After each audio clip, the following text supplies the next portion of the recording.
A paz do Senhor, meus irmãos, estamos aqui de volta, Templo da Assembleia de Deus, Ministério do Belém, Campo de Presidente Prudente, no oeste do estado de São Paulo. Graças a Deus, está chegando a primavera e o verão, então está aquecendo, vocês sabem como é que é o oeste do estado de São Paulo, né?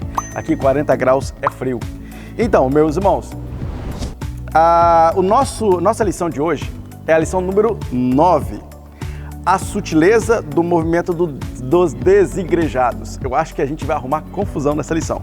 Mas o textório diz o seguinte: não deixando a nossa congregação, como é costume de alguns, antes admoestando-nos uns aos outros, e tanto mais quanto vedes que se vai aproximando aquele dia. Hebreus capítulo 10, versículo 25. A verdade prática diz que o movimento dos desigrejados deve ser visto como um desvio da verdadeira espiritualidade que é expressa no contexto da verdadeira igreja. A leitura que fundamenta a nossa discussão sobre este importante assunto é Hebreus capítulo 10, versículos 19 a 25. E eu te convido a ficar conosco, porque o assunto é sério e urgente. E para introduzir e começar a discutir tudo isso, trago a vocês o meu amigo Diego Fonseca. Fala aí, pastor. Olá, queridos, paz do Senhor Jesus. Que bênção estarmos juntos mais uma vez. Agora a lição de número 9, onde vamos estudar, como já posto pelo Júnior, sobre a sutileza do movimento dos desigrejados.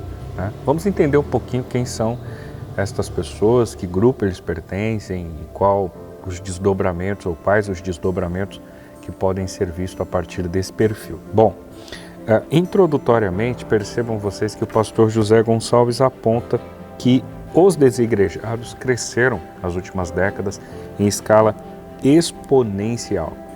Aliás, uma década atrás, ou por que não dizer no ano de 2010, o Instituto Brasileiro de Geografia e Estatística levantou e apontou que 9% entre os que se deflagram como cristãos são desigrejados. E isto chamou a atenção dos sociólogos, especialmente os cristãos que pensam por esse lado, do porquê uma percentagem tão alta de pessoas se entendem dessa forma. Bom, pastor José Gonçalves aponta que essas pessoas não se filiam a quaisquer igrejas, não se pensa uma estrutura hierárquica, nem tampouco estrutura arquitetônica para que possam comparecer e frequentar os cultos. Eu não quero ser redundante e há um risco, se eu o fizer na introdução, de repetir algum argumento no tópico inicial. Então quero de antemão convidar você para a gente pensar junto o que diz o tópico 1, visão e prática do movimento dos desigrejados, e perceber que o pastor Gonçalves dialoga por dois campos. A priori, um ensino anti-institucional. Ora, aqueles que pertencem a essa classe social, se assim podemos dizer, são pessoas que querem retroceder abre aspas, aos princípios estabelecidos na igreja primitiva. Por qual razão? A igreja primitiva não tinha uma estrutura arquitetônica como nós dispomos hoje em nossas igrejas. A igreja primitiva comumente realizava os seus cultos nas casas. Mas isto, numa análise contextual estritamente, se dera justamente porque havia uma falta de recursos. Os recursos eram escassos e, em razão disso, as pessoas naturalmente precisavam exercer o papel do culto e o faziam em casas por conta de que não tinham ali os valores necessários para conseguir aglomerar toda uma população em espaço como esse. Não havia mecanismos de áudio para que pudesse fortalecer ainda mais a linguagem e ela se tornasse audível a todos que estavam presentes naqueles espaços, aquele auditório, aquela plateia, enfim. Então é justamente por isso que a igreja primitiva se estabelecera assim. Contudo, os defensores do movimento desigrejado, de um ensino anti-institucional, caminha para isso, para um retrocesso, por assim dizer, para voltar a princípios estabelecidos na igreja primitiva, não no sentido positivo da expressão, mas no sentido estrutural da expressão. Eu acho que você conseguiu me entender. Bom, num segundo momento, estes pertencentes ao movimento desigrejado, eles também subentendem que essa estrutura organizacional ela se dera a partir da figura de Constantino. Nós estamos falando do início do século IV, quando ele, no Edito de Milão, então, inibe, ou pelo menos diminui, ou ratifica ali a ideia de que os cristãos não poderiam mais ser perseguidos. Há uma aliança entre igreja e política, enfim, isso é uma história para um outro momento, mas naquele contexto, essa figura importante para aquele contexto, né, Constantino, ele então estabelece esse édito justamente para inibir a perseguição aos cristãos, e ali nós temos uma estrutura que começa a dar corpo e vulto institucional. Os desigrejados entendem que, justamente por esse fator, eles não optam por estarem aglomerados e ajuntados em um mesmo espaço. Se você olhar para o material, você vai perceber que o pastor José Gonçalves, inclusive, aponta isso. Ele diz que o imperador romano, Constantino, assumiu as rédeas da igreja e a converteu numa organização. A igreja passou a ter um clero, um código doutrinário, um credo, e passou a regulamentá-la. Ou seja, para eles, nada de regras, sermões e muito menos organização institucional, né? É o que nós acabamos de dizer. Eles vão além e dizem que toda forma de estrutura arquitetônica, templos, são inovações desse cristianismo apóstata, né? Enfim, eu acho que o entendimento está tão equivocado, irmãos, porque quando nós dizemos que somos igreja, que a igreja não se limita ao templo, às quatro paredes, a essa estrutura arquitetônica, existe um sentido nessa expressão. E a gente precisa ser razoável no entendimento para não ser tão radical quanto estes sujeitos. Quando a gente diz que somos igreja, o somos de fato. Não porque achamos que somos, é porque a Bíblia diz que a igreja somos nós, né? Aliás, qual sentido teria o espaço sem a participação das pessoas que de fato compõem a igreja?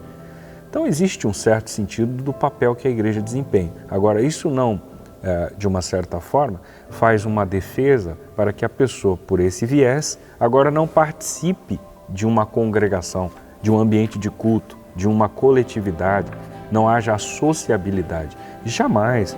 Não é essa a intenção da Bíblia Sagrada, não foram essas as intenções dos apóstolos, não foi essa a intenção de Cristo e muito menos dos princípios estabelecidos na igreja primitiva. Mas para finalizar a discussão do tópico inicial, percebam os senhores que esse posicionamento de desigrejados não só é anti-institucional, como também é anticlerical. Isto é, eles não aceitam qualquer sistema de governo da igreja. Isto significa dizer que eles não aceitam presbíteros, diáconos, pastores, enfim, todas estas classes são inaceitáveis para os desigrejados. Dessa forma, mais uma vez a gente ratifica aquilo que foi visto na igreja primitiva e perceba que, se em dado momento eles querem ser muito parecidos, similares, semelhantes à igreja primitiva, em outros, imperceptivelmente, colidem, vão de encontro com o que ela de fato propagava.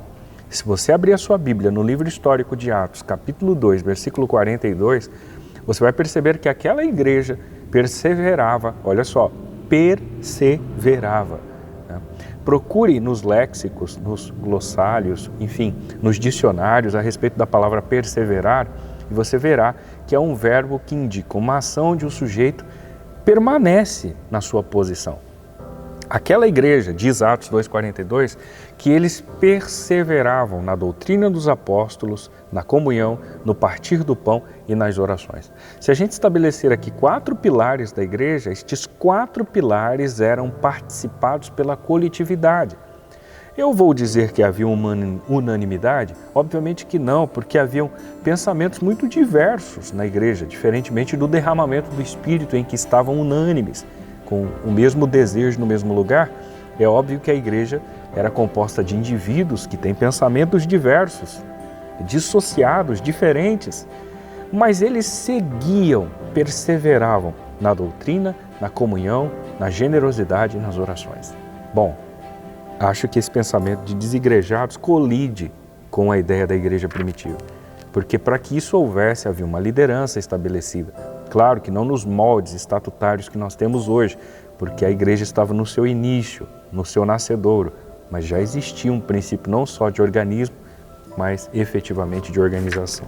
Obrigado, Diego. E meus irmãos, falamos agora no tópico 2. E o tópico 2 se divide em 2 subtópicos, apresentando a igreja como organismo e a igreja como organização. Se você é um professor de escola dominical que vem de um tempo já está acostumado com essa apresentação da igreja como organismo e organização. Mas pensando no nosso macro tema, no nosso macro assunto, que é a ideia dos desigrejados, é importante você prestar atenção nesse tópico falando sobre o que é a igreja entendida como organismo e como organização. A primeira coisa é entender a igreja no sentido paulino, no sentido que Paulo nos traz. E essa ideia é de uma igreja que se movimenta, que se prolifera, que cresce, que representa o corpo de Cristo. E assim é um organismo. Nesta igreja não há acepção de pessoas. Ora, Paulo é um expoente ao falar sobre isso, porque é ele o apóstolo dos gentios. A ideia da igreja como organismo é esta igreja mística, esta igreja espiritual, que está em cada denominação, no mundo todo. Uma igreja literalmente católica, não no sentido institucional, mas no sentido da concepção da palavra. A palavra católico significa universal. Também não a do reino de Deus, mas a universal, literalmente, todas as pessoas que compõem a igreja como corpo de Cristo. Então, para não ter confusão nos nomes, vamos pensar assim: todas as pessoas que receberam a Jesus em seus corações, seja de qual denominação pertença, em qualquer lugar ou cultura em que estejam no mundo, fazem parte de uma única igreja, de um único corpo de Cristo, de um único organismo. E é isto que Paulo apresenta quando fala da igreja como corpo de Cristo e de Cristo como cabeça da igreja, como Cristo sendo o direcionador deste corpo, o organizador deste corpo. É isso que a igreja é como organismo. Além disso, Paulo traz também um outro modo de enxergar a igreja como corpo de Cristo. Traz a igreja num formato em que ela é representante de Cristo na terra. Ou seja, Cristo volta para o Pai após a sua ressurreição e deixa a incumbência para a igreja, amparada pelo Espírito Santo, de representá-lo na terra. E aí esta igreja, que é composta de todas as pessoas que se envolveram neste corpo, nesta comunhão, se torna então, portanto, representante de Cristo na terra como organismo. Então você, no seu local de trabalho, é representante de Cristo na terra. Você, na sua faculdade, é representante de Cristo na terra. Você faz parte de um corpo único, de um único organismo, que é uma figura universal, a igreja. Eclésia. Porém, para que você seja igreja, você não pode simplesmente pertencer ao organismo místico. Você não pode pertencer só ao corpo místico de Cristo na terra. Você precisa também pertencer a uma estrutura local, a uma igreja local. E é isso que faz com que a igreja também seja organização. Não existe, como diz aí ipsis literis, citando novamente meu amigo Diego, aquilo que o comentarista diz: não existe organismo sem organização. A palavra igreja, eclésia, já tem este sentido de plural, ou seja, eu sou igreja a partir do momento em que congrego. Essa ideia de ser igreja sozinho, isolado no seu quarto, não corresponde à visão bíblica de igreja. Em nenhum tipo de interpretação, viu? Não adianta você tentar procurar um teólogo que fundamente isso para você, porque você não vai encontrar. Porque cai nas barreiras que a própria Bíblia deixa claro. Porque a Bíblia evidencia que a igreja é a formação de vários irmãos em comunhão em uma estrutura física. Como você diz isso, Júnior? Olha para Atos, olha para o fundamento da igreja primitiva. Havia diáconos, havia organização, havia estrutura em casas, havia estruturas prontas para discutir assuntos importantes. Atos 15, que é o primeiro concílio da igreja, evidencia que há uma estrutura. Paulo, ao citar Pedro, Tiago, João como colunas da igreja, já evidencia a estrutura que formava a igreja como organização e a igreja primitiva. Nós não somos chamados a ser como a igreja primitiva, nós somos chamados a ser melhores que a igreja primitiva. Essa ideia de saudosismo, como a igreja primitiva era, temos que voltar aos primórdios. Não temos que voltar aos primórdios coisa nenhuma, nós temos que andar para frente. Jesus nos tem conduzido à igreja do Apocalipse, não à igreja da ressurreição de Cristo. Nós somos chamados a ser a igreja que vai ser arrebatada, não a igreja que foi fundada. Essa ideia de voltar um saudosismo à igreja do primeiro século é pura mentira, pura bobagem. Não existe isso. Nós somos chamados a ser a igreja do amanhã, não a igreja do ontem. E é por isso, meus irmãos, que a igreja como organização deve representar a igreja como figura. E aí é a minha vez de brigar com vocês como instituição, como igreja. A instituição, organização igreja deve representar o organismo igreja. Se você, isoladamente no seu quarto, pode fazer isso? Acha que pode fazer isso? É lógico que não. Somente como organização você tem impacto na sociedade. Mas, Júnior, e se a igreja como organização não tem impacto na sociedade? Se a igreja como organização não representa essa igreja como organismo que Paulo fala, o que acontece? Simples, ela não é igreja, ela é só um clube social, ela é só uma balada, como estão fazendo agora, né? Estão fazendo culto, misturando com balada. Eu não estou falando de cultura, eu estou falando de bizarrice mesmo. E isso não é igreja, porque não é nem organização e muito menos representa o organismo. Por isso, meus irmãos, observem que aquele que decide ausentar-se da igreja, dizendo que a organização não é perfeita, sozinho será mais imperfeito ainda. Portanto, não conseguirá representar o organismo que é a igreja, os chamados de Deus para representar Cristo na terra.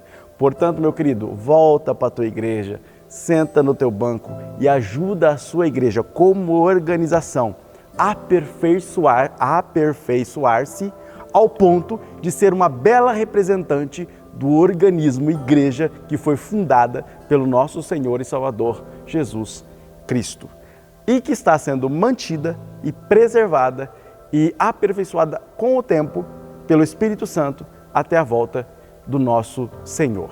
Amém? Queridos, atingimos o tópico 3, a importância e a necessidade da igreja. A importância e a necessidade da igreja. Bom, num primeiro momento, o pastor José Gonçalves aponta a igreja como família de Deus. Essa exposição, naturalmente, é um recorte da fala de Paulo aos Efésios, quando no capítulo 2, verso 19, ele dá essa conotação. Ora, queridos, que a igreja tem esse viés é inquestionável. A igreja, de fato, é uma família acolhedora, uma família que permite que o sujeito das mais variadas camadas sociais seja envolvido, acolhido, inserido no seio de Cristo. E esse papel é um papel extremamente importante, a igreja de fato precisa desenvolvê-lo.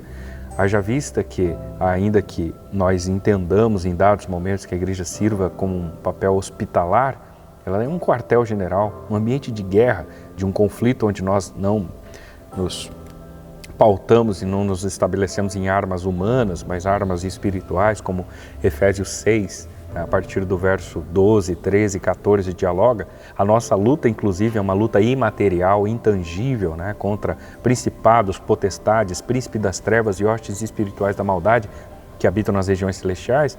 É preciso entender que essa igreja, de fato, exerce o papel característico de uma família. E nesse papel, isto ainda mais se intensifica quando a gente percebe o que diz Paulo na altura do capítulo 12 e verso 12 da sua primeira carta aos Coríntios. Porque lá ele usa um exemplo sensacional do que pode ser igreja. Ele usa o próprio corpo físico para explicitar as características de uma igreja. Ele diz que Cristo é a cabeça e esse corpo precisa de membros. E estes membros são representados por esta igreja. Individualmente, cada um exerce o seu papel. Um é mão, outro é pé, o outro exerce qualquer outro membro corpóreo, mas estes precisam estar linkados. Haja vista que, se isso não acontecer, se a perna esquerda não obedecer ou seguir os princípios da perna direita, possivelmente esse corpo ficará desajustado. A ausência de um membro faz com que esse corpo se torne aleijado, né, deficiente. Portanto, a eficácia da produtividade desse corpo se dá na unidade dele. E nós, quando eu digo nós, você que me ouve e eu que vos falo, fazemos parte desse corpo. Pouco importa que parte somos desse corpo. Pouco importa, isso é insignificante. Acho que abrir uma discussão, um debate para entender que parte eu sou do corpo é uma linguagem mesquinha, bastante medíocre até, ficarmos discutindo que parte somos do corpo. O importante é que nós estamos nele e uma vez estando nele temos a nossa relevância, a nossa importância.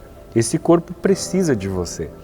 Talvez você pode dizer o seguinte: poxa vida, mas se eu sou tão relevante para esse corpo, eu sequer participo, apareço, né? Eu não prego, não dirijo um culto, não canto, não lidero nenhum departamento.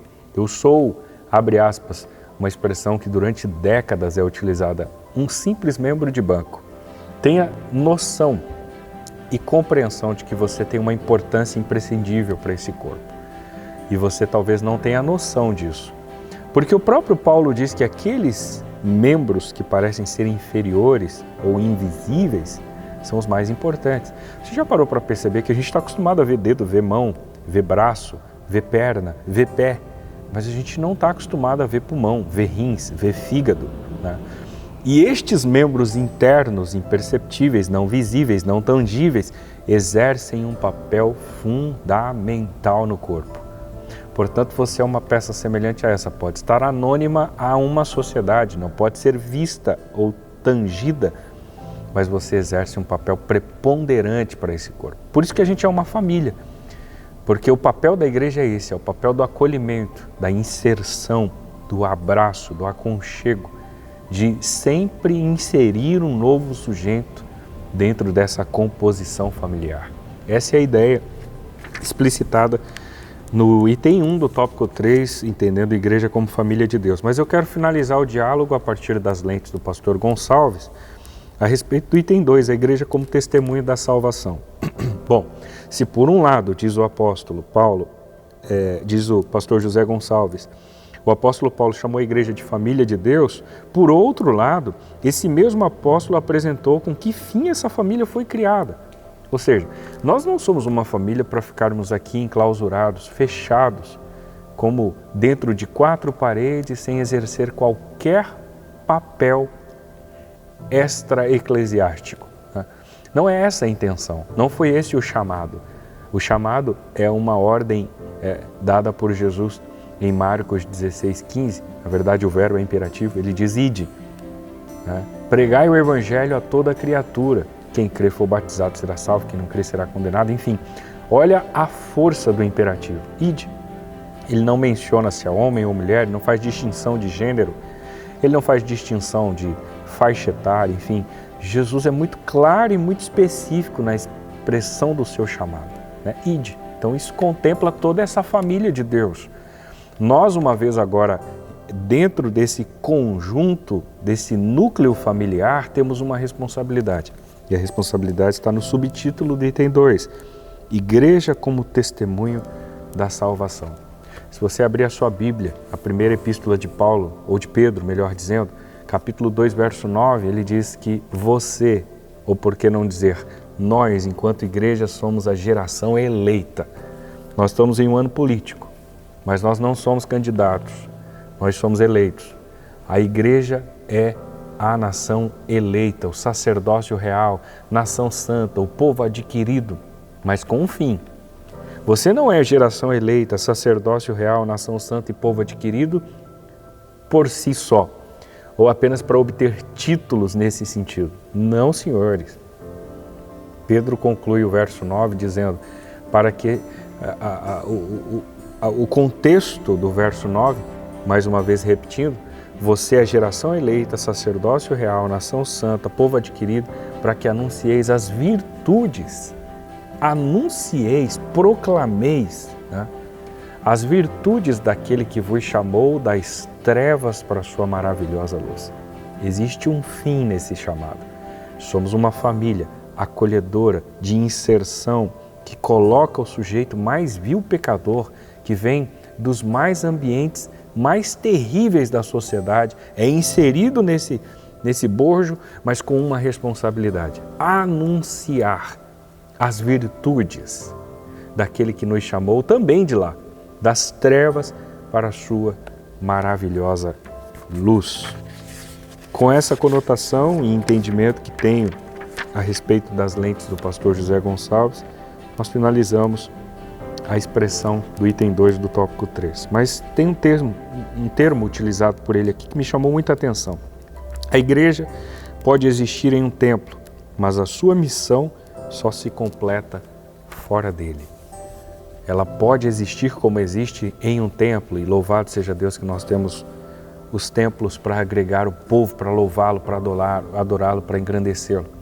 Mas a missão, ela só será completa quando nós sairmos das portas, das quatro paredes e levarmos para fora, para o nosso contexto familiar, social, enfim, nos ambientes mais remotos onde estivermos, levarmos para lá, para essa gente, o que de fato significou a aceitação de Cristo, a pregação do Evangelho.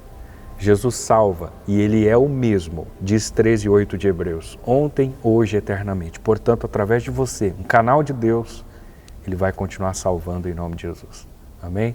Estamos agora encerrando esse importante assunto, falando sobre o movimento dos desigrejados.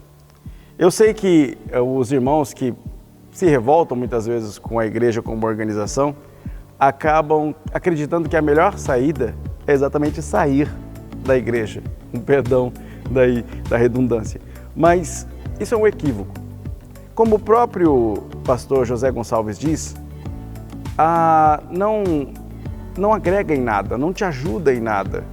E além disso, a própria formatação da igreja no Novo Testamento, ela mostra uma liderança, uma estrutura, algo que precisa ser moldado e, é lógico, aperfeiçoado com a participação de cada um de nós. Você contribui para esta igreja. E é importante que nós juntos exaltemos ao nosso Cristo, unidos, em comunhão, congregados, juntos. Isso é importante. Por isso, a ideia de você tentar servir melhor a Cristo longe da igreja nunca vai se concretizar de forma perfeita. Se de repente a denominação a qual você pertence está totalmente fora da palavra de Deus, ou você não está se sentindo realmente pertencente a ela, procure uma denominação que se encaixe com aquilo que você tem buscado viver, desde que seja uma denominação bíblica, porque também fará parte da igreja como organismo. Mas entenda que você sozinho não conseguirá ser igreja. Por isso, eu peço que, se você agora, ao ouvir toda esta discussão e ao pensar, aquilo balançou seu coração e você percebeu que aquela ideia de abandonar a igreja, de ficar sozinho, de achar que pode se alimentar pela internet, que pode ficar sem congregar e que isso vai ser suficiente para ser igreja, se isso balançou seu coração e você percebeu que, no final das contas, isso é um engano, eu queria orar com você e pedir que, nesse momento, você peça ao Espírito Santo para que confirme isso no seu coração e você possa buscar agora uma igreja, logo em seguida, se Deus quiser, no próximo culto agora, e já reconciliar-se ao corpo de Cristo como organização e como organismo. Ore comigo e, meu amigo professor, ore com seus alunos para que eles tenham compaixão e misericórdia daqueles que têm esse pensamento de revolta e que busquem a eles também apresentando com amor o Evangelho e o cristianismo como organização também, através da ação da igreja. Senhor nosso Deus, estamos na Tua presença e Te agradecemos, Senhor Jesus, pela oportunidade de falar a irmãos que muitas vezes têm se decepcionado com a igreja como organização. Pai, sabemos que Tu és o mantenedor da igreja como organismo, que Tu também podes, ó Senhor, cuidar para que a parte física da igreja possa ter sempre os braços abertos a receber estas pessoas que muitas vezes se decepcionaram. Pai, somos seres humanos imperfeitos, meu Deus, mas estamos em processo, Pai, de aperfeiçoamento pelo Teu Espírito. Que seja esse mesmo Espírito que toque no coração do Teu Filho agora, Pai, conscientizando-o, Deus, da necessidade de congregar, da necessidade de ter amparo e de amparar, da necessidade de contribuir, ó Senhor, para o avanço da igreja, o avanço do reino e sim, Senhor Jesus, para que o organismo, a igreja como organismo, possa representar efetivamente o corpo de Cristo na terra. Nós te pedimos e te agradecemos no nome de Jesus. Amém.